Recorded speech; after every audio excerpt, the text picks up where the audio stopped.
April 17th, 1945.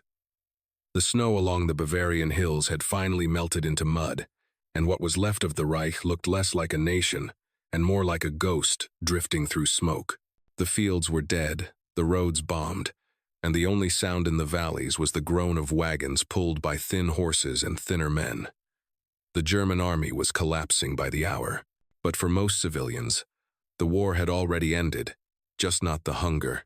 In a small village north of Nuremberg, there were no men left to speak of. The boys had gone to the front. The old had died defending bridges, and the women had become both soldiers and survivors. Inside one cottage, its roof half caved in from an air raid weeks earlier, a woman named Margaret knelt before a soot-black pot. She stirred what had once been a handful of nettles mixed with water, pretending it was soup. Her daughter, a pale 7-year-old with hollow cheeks, sat silently by the fire, watching steam rise like ghost. When the girl asked if the soup would taste like bread this time, Margaret smiled without answering. She had learned that lies could be as merciful as food. The air outside was filled with rumors. Some said the Russians were only days away. Others whispered that the Americans were kinder, that they gave chocolate to children in the West. But propaganda still echoed faintly from the broken radios, growly voices promising a final victory, urging civilians to resist the barbaric invaders. The words rang absurd in the silence of empty bell towers. For years, the people had been told the Americans were devils who would burn, rape, and destroy. Yet now, when the first sound of engines rolled down the hill, most villagers did not run to fight. They simply watched. From the fog emerged olive-drab trucks, each painted with a white star. The U.S. 45th Infantry Division was advancing, their uniforms coated in road dust, faces weary but alert. These were boys from Oklahoma, Illinois, and New York. Barely 20, trained to survive in a foreign world that propaganda had turned into myth. They moved carefully, rifles raised, expecting snipers or booby trap. What they found instead stopped them, cold. Near the town square, once home to a bakery, a dozen women stood in silence. They held infants swaddled in curtains and bedsheets, their eyes wide, their lips gray. Some of the children were barefoot in the cold. The soldiers saw them, then saw the hollow pans they held out, not as weapons, but as offerings. The lieutenant hesitated. His orders were clear. Secure the area. Search for enemy soldiers. Move on. Yet in that moment, discipline collided with instinct. One private reached into his pack and pulled out a tin of Spam. Another took out chocolate from his caisson, unwrapping it as if it were gold. The women flinched when he approached. One pulled her child close, whispering, "Don't eat its poison." But then another woman, perhaps too desperate to care, stepped forward. She dipped a spoon into the offered food. Her lips trembled. The soldiers watched her swallow, waiting. Then she began to cry. Not a scream, not a wail, just the sound of years collapsing. The others followed. Within minutes, rations meant for soldiers were spread across the ground. Biscuits, meat, powdered milk gum. The Americans crouched and passed food to the children, unsure what to say, some smiling awkwardly, others choking on the sight. A medic named Corporal Hayes later wrote in his notebook, "I thought I was ready for anything after Anzio and Dow. I wasn't ready for this." They didn't beg. They just stood there empty, waiting to see if we were human. The village began to stir for the first time in months. Word spread quickly. "The Americans are here." From cellars and barns, more civilians appeared, hesitant, but drawn by scent and sound. The soldiers noticed that the children had forgotten how to laugh. Even when handed chocolate, they stared, uncomprehending. Hayes knelt before one boy, no older than 10, whose hands shook so badly he couldn't hold the spoon. Hayes lifted it for him. When the boy finally ate, a strange expression passed over his face, fear melting into wonder. Then he smiled, a small, hesitant thing that caught in his throat before becoming real. By dusk, The square had turned into a quiet gathering place. Soldiers leaned against their trucks, watching the mothers feed their children. Margaret was there too, her daughter asleep in her lap, face smeared with crumbs and chocolate. She had not eaten herself. She had given everything to the girl. When one soldier noticed, he pressed his last tin of beans into her hand. She tried to refuse, shaking her head, but he insisted. Their eyes met briefly, hers filled with disbelief, his with a shame he couldn't name. Later that night, as the division prepared to move on, the lieutenant stood looking at the small fires flickering through the ruins. "We came here to end a war," he murmured, "and instead we found the war already ended, for them at least." The men ate quietly, their own rations hauled, their hunger softened by something deeper than pity.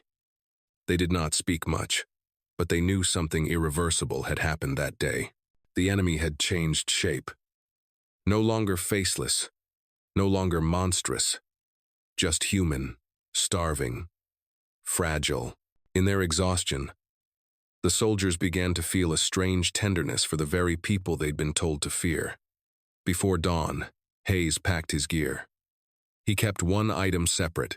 A small wooden toy horse, a German child, had slipped into his pocket after supper. The child hadn't spoken, just pressed it into his hand and run off. The medic turned the toy over in the dim light, tracing its chipped paint. It was crudely carved, likely by a father, now dead or missing. He thought of his own family back home, his mother sending him food he never ate. The world, he realized, had become a mirror, cracked, but reflecting the same faces on both sides. Outside, frost crept along the edges of the village wells. The soldiers climbed into their trucks, engines coughing awake. As they rolled out, Margaret stood by the road, her daughter in her arms, wrapped in a borrowed blanket. She raised a hand. Not a wave, not a salute, just a silent gesture of gratitude. Hayes lifted his helmet in return. Behind them, the first light touched the roofs of the ruined town, turning the smoke into gold. The sound of the convoy faded down the road, swallowed by the hills. In the quiet that followed, the villagers gathered again near the square, waiting for something they could not yet name.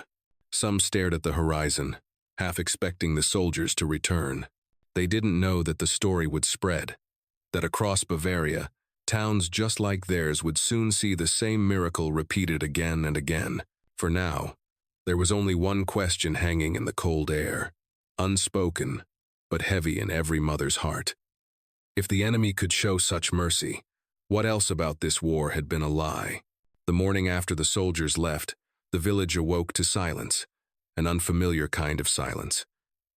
It was no longer the hush of fear, but of hunger holding its breath, waiting for hope to return. The women gathered near the square where the Americans had shared their food. The ground was littered with the remains of that miracle. Empty tins, torn ration boxes, scraps of wrappers that the children now treated as treasures. Margaret's daughter Anna clutched one such wrapper between her fingers. It shimmered faintly in the sun, smelling faintly of chocolate.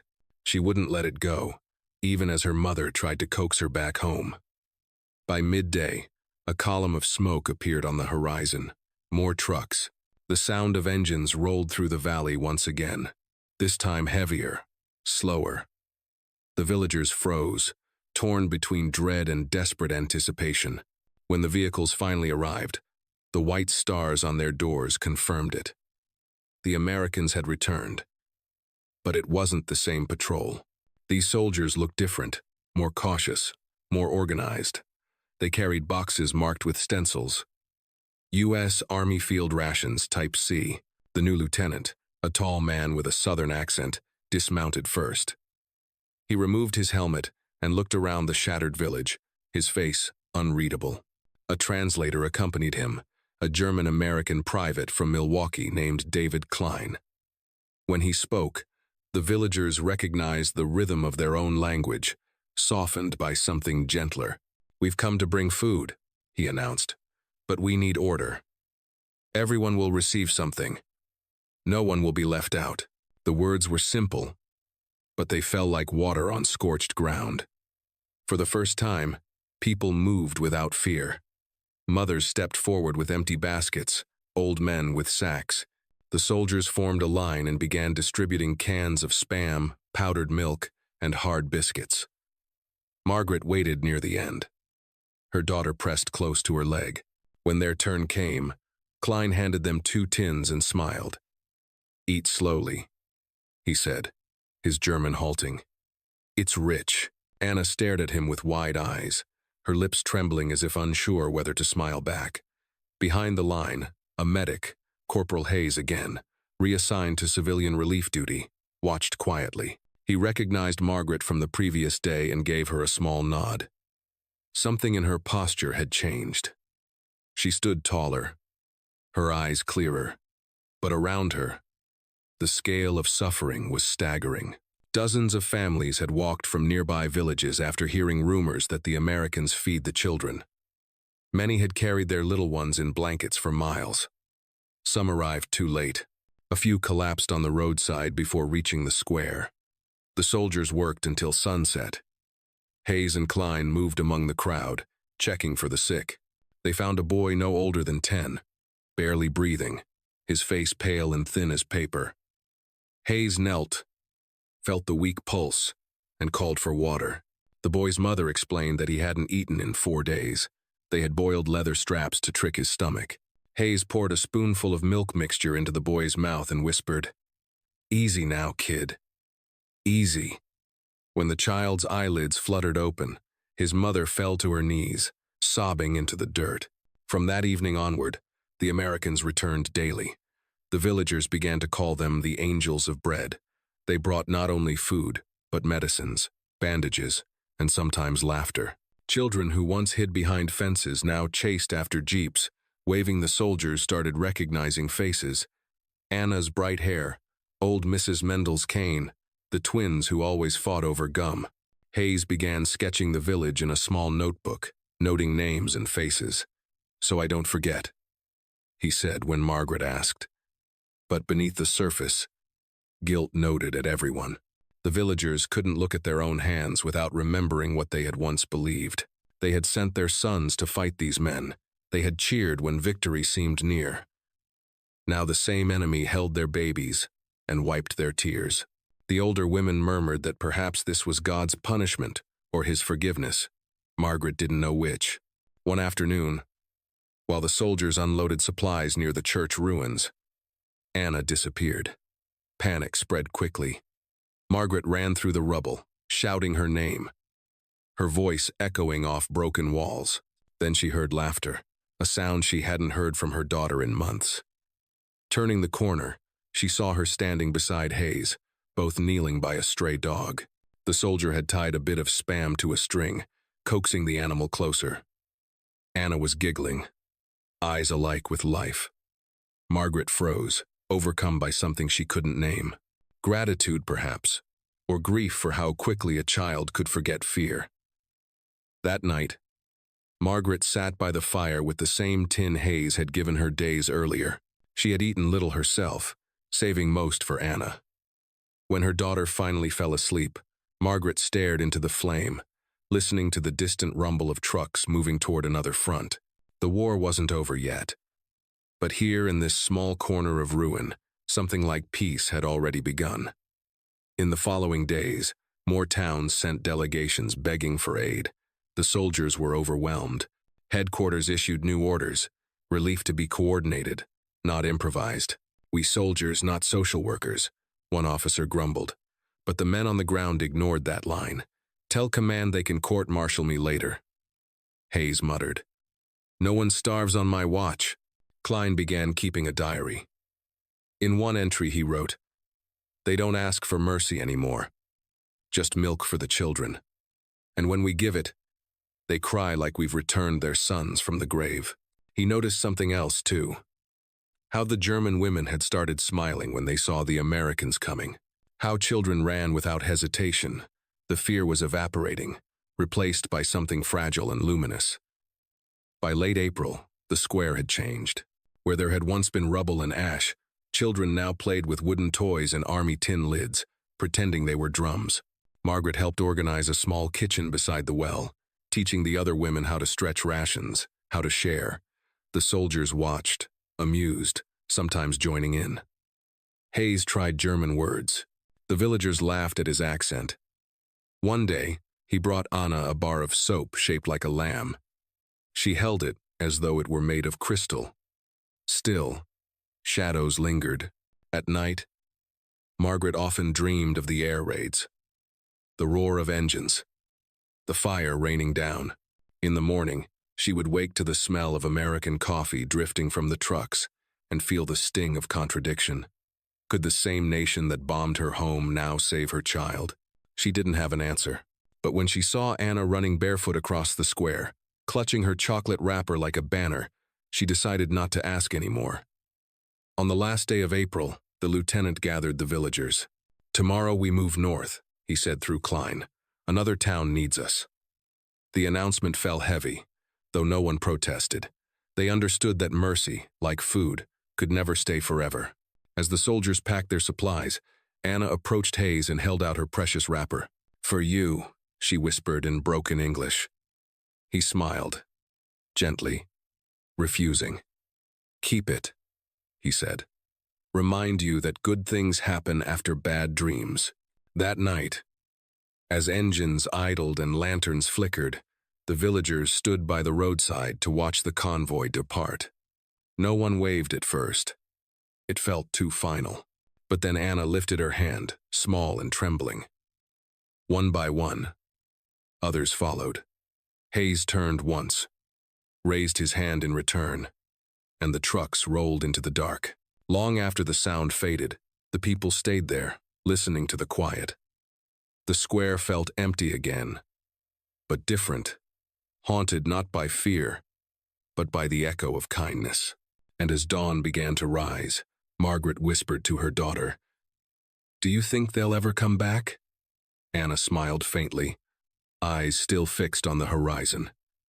"They will," she said, "because they know we're still hungry."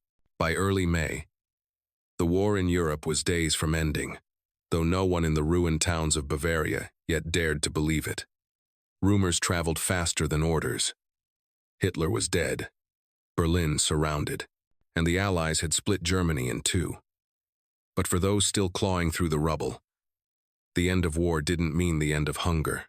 The fields were still burned, the cattle long slaughtered, and food existed only where the Americans came.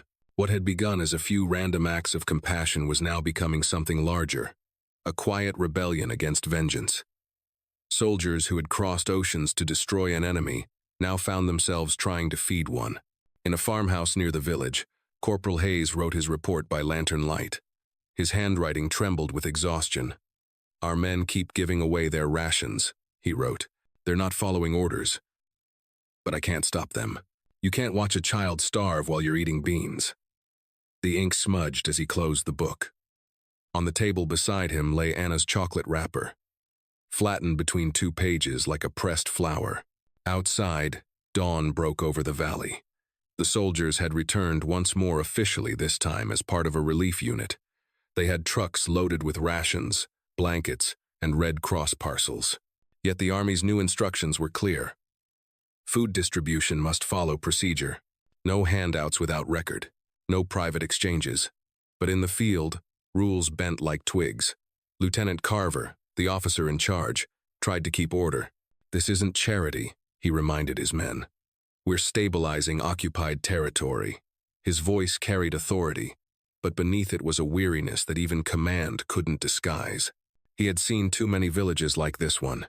Children with hair turned gray from malnutrition, mothers too weak to stand. And still the headquarters in Munich sent memos about discipline. No fraternization, they warned.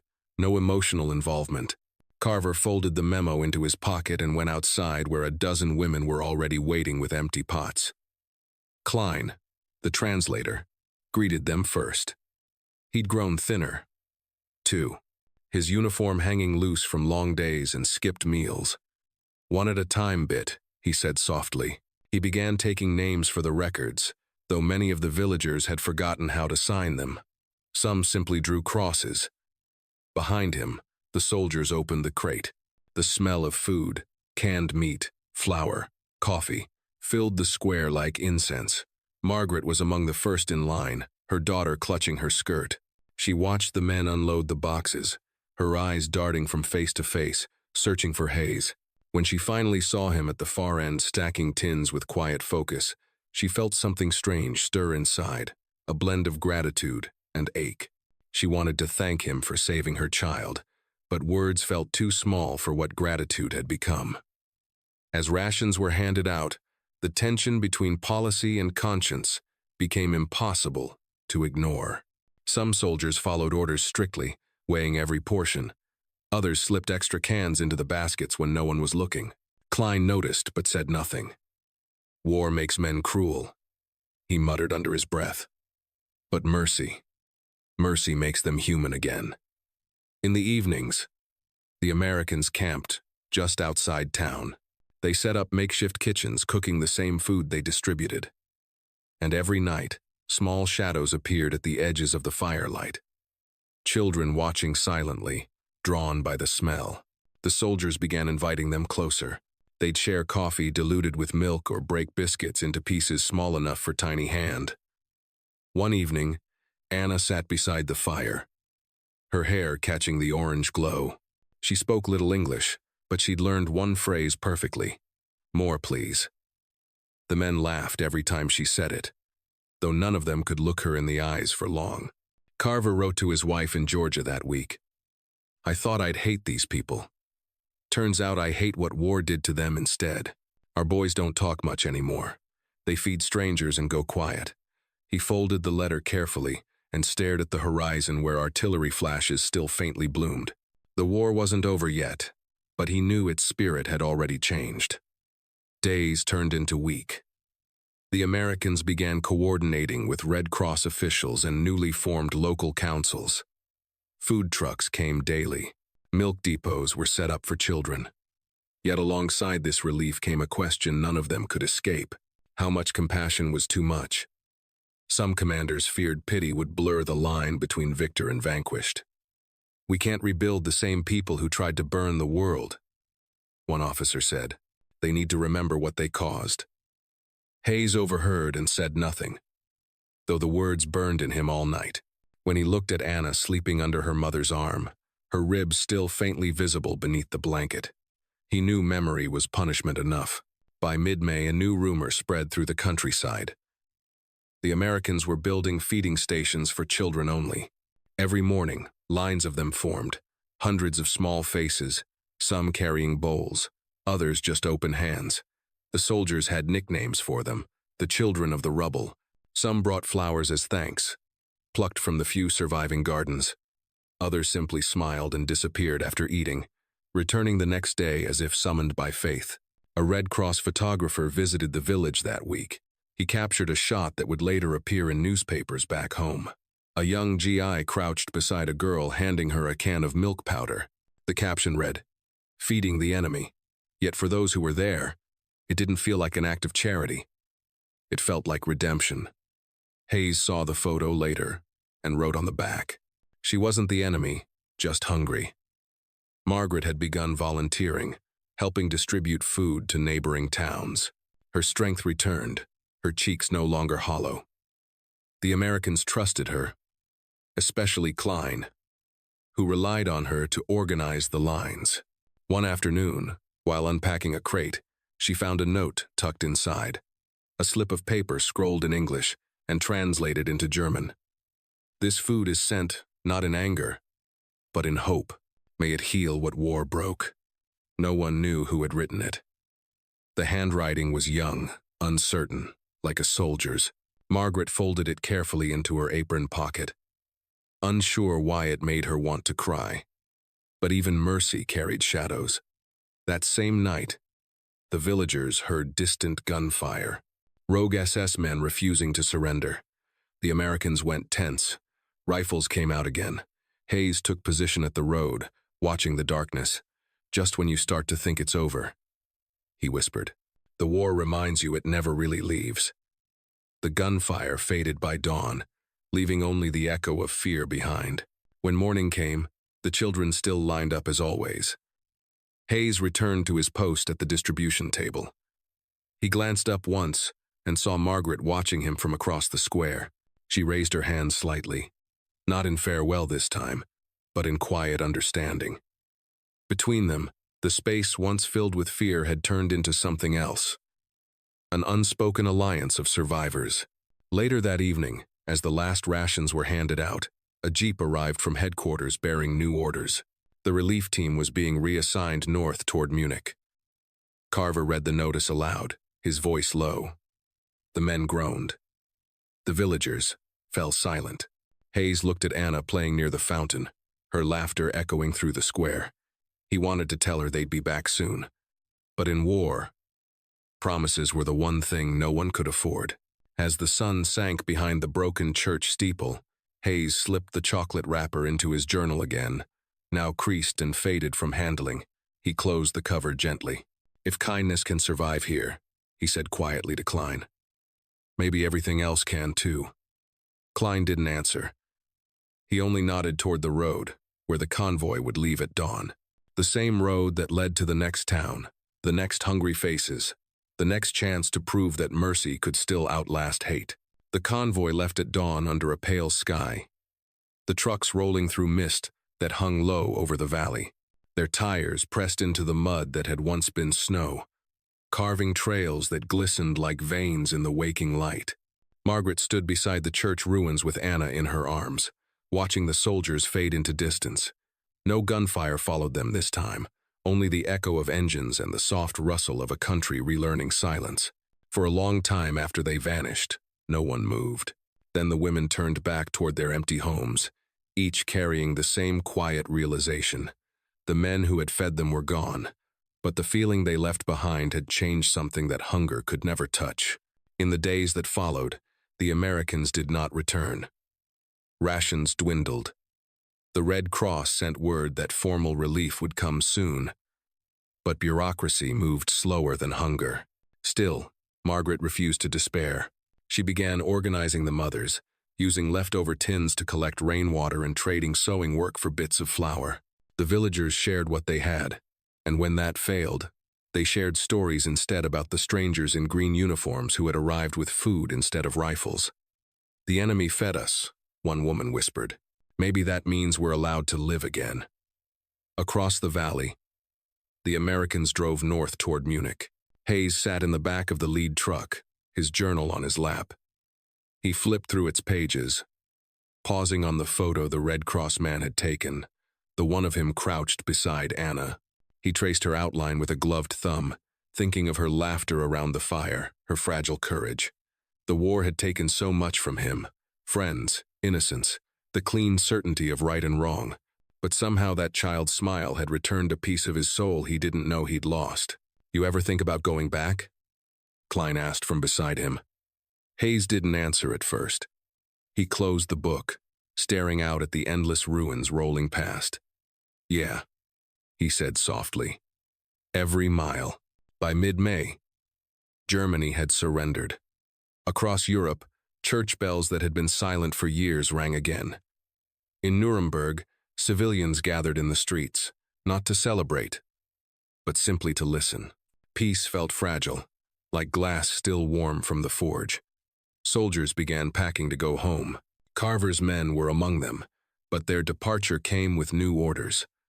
Before returning stateside, they were to assist in humanitarian efforts for the displaced. The same men who had carried rifles through Anzio and Dao now carried crates of baby formula and powdered eggs. "Funny," one of them muttered. "We came to win a war, and now we're learning how to save the world instead." Back in the village, the sound of trucks returned one morning.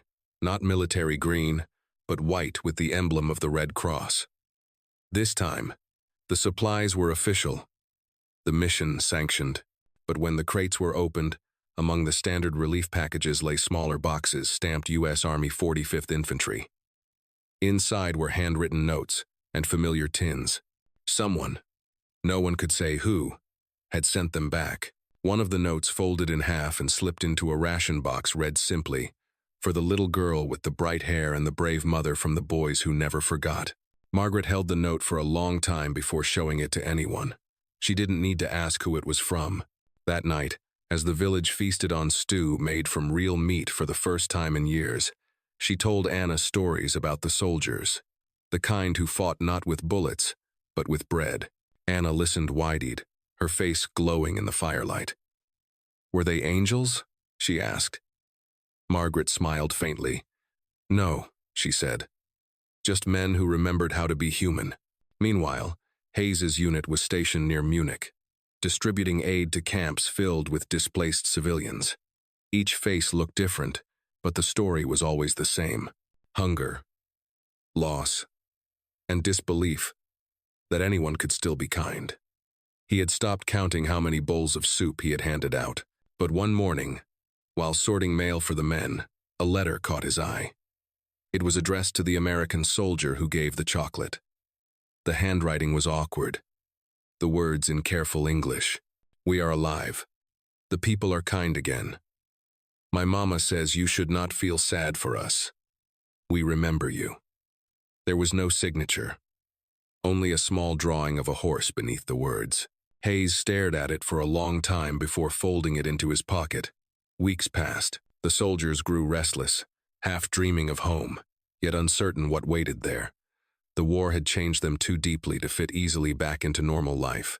Carver once joked that they'd go home heroes, but feel like ghosts. One night, over a shared bottle of coffee and whiskey, Klein said, "You know, compassion's a strange victory. It doesn't win parades, but maybe it lasts longer." Hayes nodded, his gaze distant. "Yeah," he murmured, "longer than hate at least." By summer, American relief had transformed the region. Feeding stations became schools. The same children who once lined up for food now learned English words. "Hello, thank you, peace." Some soldiers stayed behind to help rebuild roads and farms. Others wrote letters to families they'd met. A few even returned years later to marry women who once called them enemies. It wasn't forgiveness. It was something quieter, sturdier, understanding. For Margaret, the village slowly returned to life. The fields grew green again. The church bell was repaired, and laughter began to echo down streets that had forgotten joy. Yet every morning she looked toward the road where the soldiers had vanished, as if expecting them to reappear. One evening, while cleaning the cupboard, she found the note again and placed it beside the toy horse Anna had carved from firewood. "We owe them our spring," she whispered. Years later, long after the war, a photograph would surface in an American archive. It showed a woman and a little girl standing beside a rebuilt well, sunlight spilling across their faces. The caption read, "Bavaria, 1945. Villagers after U.S. relief." But in the soldier's handwriting on the back, another note was added: "The day compassion won the war."